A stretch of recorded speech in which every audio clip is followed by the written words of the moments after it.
Hello everyone, come with me to my night duty today. And as you can see is nagpe-prepare na ako ng aking sarili. So kapag mabilis na ako or late na ang person, I just used sunscreen as a moisturizer for my face and a long-lasting lipstick para naman magtagal siya hanggang kinabukasan.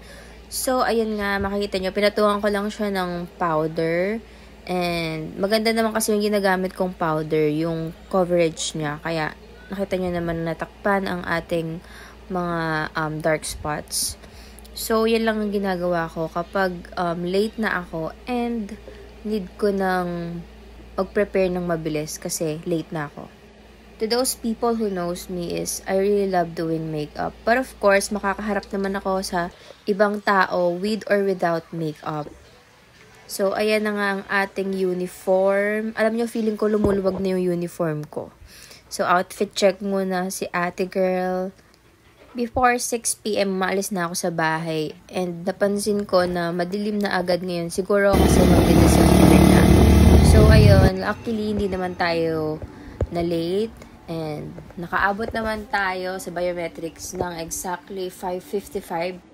So, nandito na ako sa may ward and nagre-receive na ako ng mga charts ng patient. Ay, gumawa ka na, girl?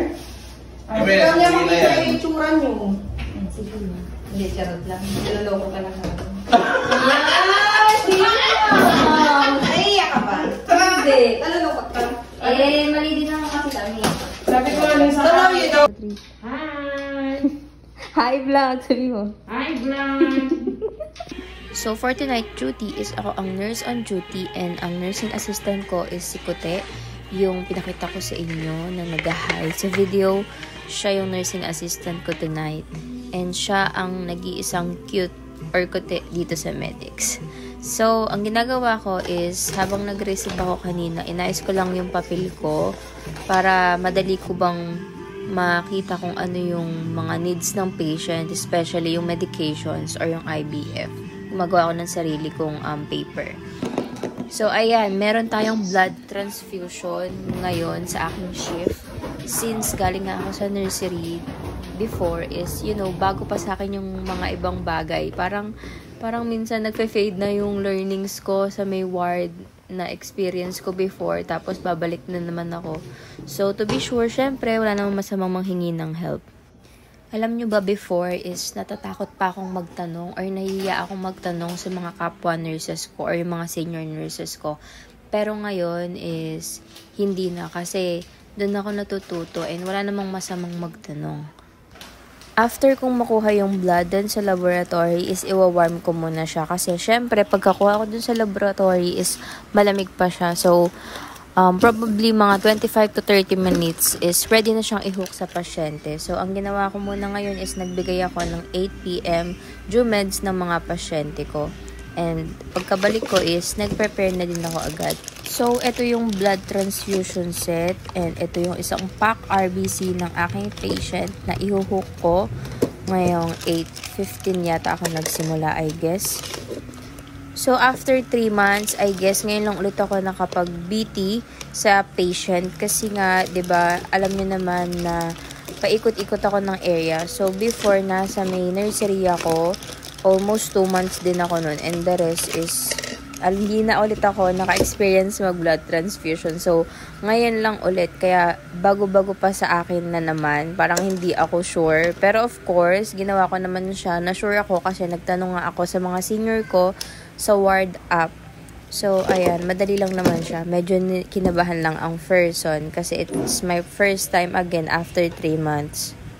So, while preparing the blood transfusion is I make sure that the line has no bubbles.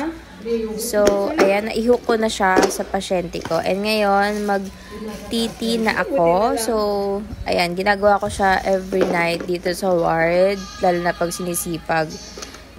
Pampawala ng gutom kasi nga parang ayoko na din talagang kumain pag gabi para makapag-lose na din ng weight. After that is, after ng medications and habang nakahook yung blood dun sa pasyente ko is nag-start na akong mag-charting sa patients ko na wala naman ng ganap or wala ng complaint or hindi na rounds ng doktor. Ganito yung ginagawa kong routine. Kapag katapos ko ng mag-charting is next ko na is mag-charge na ako ng mga gamot sa patients ko kasi yung mga night duty, yung in charge na mag-charge ng gamot sa mga kapalitan nila sa morning duty. After that is nakuha ko na yung mga gamot dun sa pharmacy and isa-isa ko na sila lang inilagay sa mga baskets nila. So, this is the routine that I usually do kapag night duty ako. Even naman sa morning. Pero iba kasi sa morning kasi madaming nagra-rounds na doktor. And ayan, prepare na ulit ako ng pang 12 a.m. ko na meds. So, usually 8 p.m., 12 a.m., 4 a.m., 5 a.m. yung bigay ng gamot kapag night shift ako. So, thank God, wala naman tayong toxic patient during the night shift duty. It's already 8 months since I started working as a nurse and masasabi ko na madai pa akong dapat matutunan and madai pa akong need to discover sa sarili ko as a nurse, sa skills, sa knowledge, and everything. So, ayun, walang susuko. Tingnan natin kung hanggang saan ang hangganan ng ating pagka-nurse kasi hindi naman talaga natin maikakaila na it's very draining and nakakapagod din talaga siya mentally and physically. But on the other side, masasabi ko na I'm blessed kasi si Lord is laging nandyan sa akin. He will give me the answers or kung hindi naman answers agad, He will use some people na maging blessing sa aking life that they will remind me and will cheer me up or imo-motivate nila ako sa mga bagay na hindi ko kayang gawin or unsure ako kasi nga minsan pag unmotivated ako parang gusto ko na talagang mag-give up, pero God is good because andyan siya palagi to guide me. So 5 a.m. na here and nagche-check ako ng mga charting ko kung meron ba akong backlogs. So, ayun lang. Malapit nang matapos ang duty ng person. And finally, after 12 hours is makaka-uwi na din ako. So, 6 a.m. ang out ng person. Pero I guess naka-out ako nito mga 6:20 a.m. Ano sabihin?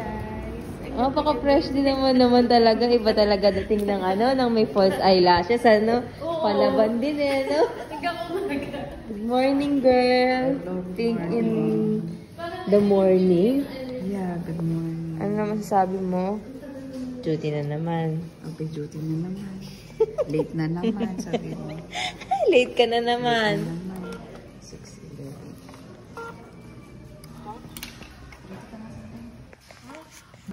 Ako sa vlog. Post. So, here I am. Nakalabas na tayo ng ospital and naghihintay na lang ako sa sundo ng kapatid ko. And it's foggy outside. It's giving a Baguio vibe. So, yun lang naman. Nakauwi na ako and eto na ang ating post-duty phase. Bye, everyone!